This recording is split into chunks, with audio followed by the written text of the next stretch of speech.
that small break, we were talking about the quality of men and women that will pilot the affairs of this commission.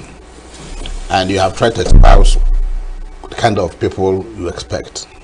But I want to draw your attention to what many consider why Ohanaeze is a toothless bulldog, so to speak.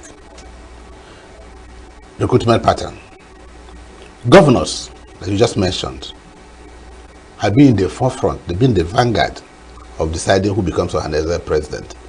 Take for example, if it was zoned to Imo State, and there was no way when would have merged without Hope Uzodinma.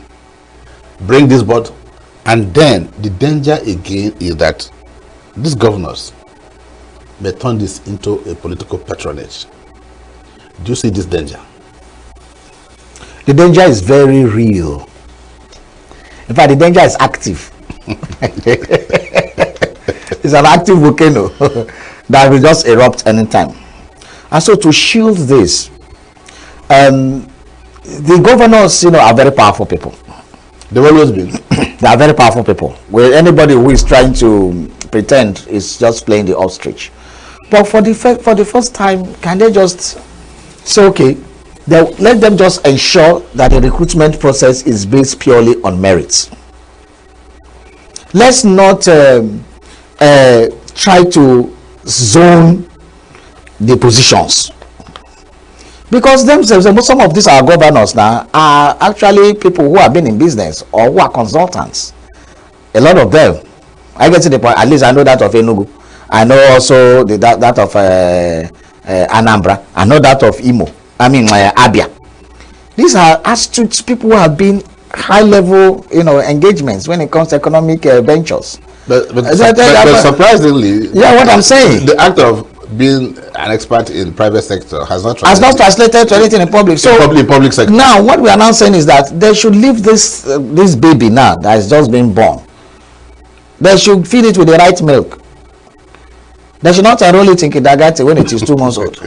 What we are trying to say is, allow, if we can call for, in fact, this kind of thing, allow HR consulting firms. Yes, big time international HR that we have in Nigeria to handle this kind of things. We won't mention it so that we don't be free advice. Yes. But allow them, call in people like our sister Ngozi Wala to be part of it. Give her, for example, give her a responsibility. Go ahead, hunt for us. In fact, make her somebody just head hunt for us the best in the Igbo you can get, both in Nigeria, Africa, and in the diaspora. Then the work of the governors is to ensure that those people who are recruited based on merits, that they pay supervisory role to make sure that they give them terms of reference, give them deliverable timelines, give them objectives, give them key performance indicators, KPIs, that what they will not be doing as Southeast Governors Forum is to come review. They can even set up a review board on their own. So it's okay, every month or every quarter or every twice a year or every year, let's see what you have done. Then these Southeast development, apart from sharing money or using money that government have, can now be the driver of investment in the Southeast in core areas. So what the governors can be doing is, when they're meeting, they we have this common problem. How do we solve it? And then it's okay, Governor A, can you put something in your budget for this? Governor B, can you put something in your budget for this? Governor C, can you? And then it's okay, the Development Commission, we have tried, we have brought in 30%. Go and look for investors for this 70%. We want a road to run from Ubolafu and terminate in a boundary town between Ebonyi State and Ogoja or something like that. We want these are the kind of this that will carry this artery. You start walking, and when you can now even start going to federal government, to federal roads. You say, look, there's a road linking this place to this place. The cost, we have done our own estimation. Our cost is 100 billion naira. The Southeast Development Commission will bring 30 billion. Federal government is your road, give us 70 billion. Or we can bring the instrument for it. So far you promise that you write it off. This is how development, but one single state may not be able to carry that load, and that is why this development commission is there. So we need to really begin to interrogate these things, and that is how it works. But when we sit down and say, oh, state A bring chairman, you have changed it to another government venture that will not work, because that is how it is. 70-year-old men are coming as chairman of council of universities, and then which ideas are they bringing? If you talk of these things we have mentioned, what do they know about it? Nothing. Why will Southeast, for example, even not have his own refinery that will service the states? Why you want to travel through the Southeast? The roads are not smooth. What governor will do to his own boundary? Then when you enter the other state, you start wondering whether you left Nigeria, because your vehicle immediately stops moving. It starts galloping. And so these are the problems we are having. No integration. So with this development commission now, if they allow it to work well, it may just bring the needed integration we need in the Southeast. Okay, thank you, Ambrose. We may have to change gear. I think we've dealt exhaustively on the issue of the Southeast Development Commission. We've tried to say, well, it's a good one, in spite of our reservations about state government interference and all that, and you'll be able to provide what looks like an equal opportunity employer, the way it could work. Thank you very much. Let's just leapfrog to something else. And the Nigeria is 10 stop, so to speak. And nobody can doubt this. Nigeria is on a semi or high alert. One, because there's movement everywhere, there's talks everywhere, there's conversation everywhere about a possible protest that will begin on the 1st of August and possibly end, as they say, on the 10th of August. End bad governance protest. Those who are organizing it would appear to be determined. Government is a bit jittery. There have been meetings going on in Abuja, governors, ministers, national security advisor, and all that. And it's processed a legitimate right of the people. Well, protest in democracy. In fact, in our African cultural system, protest has always been, accepted as a way of, hearing your grievance. And that's why even in African proverb, there's say you don't beat a child and tell the child not to cry. Not to cry. So it is when you beat a child, the child will complain and cry.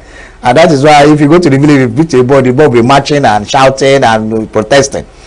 In democracy, the framers or the conceivers of democracy actually put that, as a legitimate means for protest, expression, grievances, disgruntledness, anger, frustrations. You need to ventilate these things, because they know that if you don't ventilate it, it may explode. So democracy is a right. Democracy ensures the right of every citizen to demonstrate.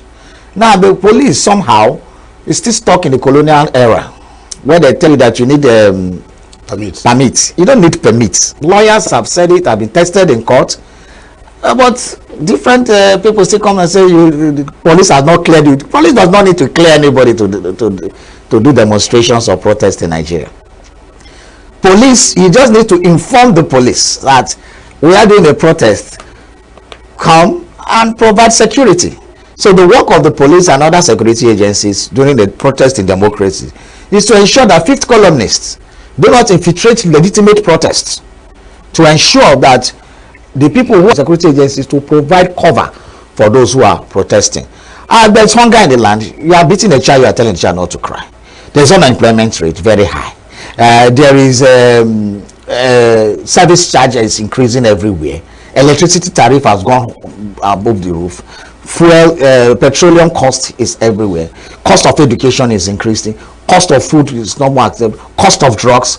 People are living at edges, and you are telling them not to protest. What do you want them to do? To go and die in silence? No. So they have to protest. They have to, and protest is to let the government know, because these people don't have access to government. Those days they used to write open letters. newspapers when before technology became prevalent. But you don't even who have access, who reads it. So will the people now go to government house or go to the various? No. So this way they can now. So if the government doesn't want the protest, as they are saying, reduce the cost of petroleum, reintroduce the subsidy, and make sure the subsidy is not bad.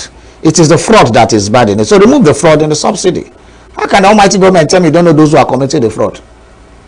Meanwhile, the failure of government to make the 4 refineries work are the issues that we are having. So why not fix the refineries? Why not make them work?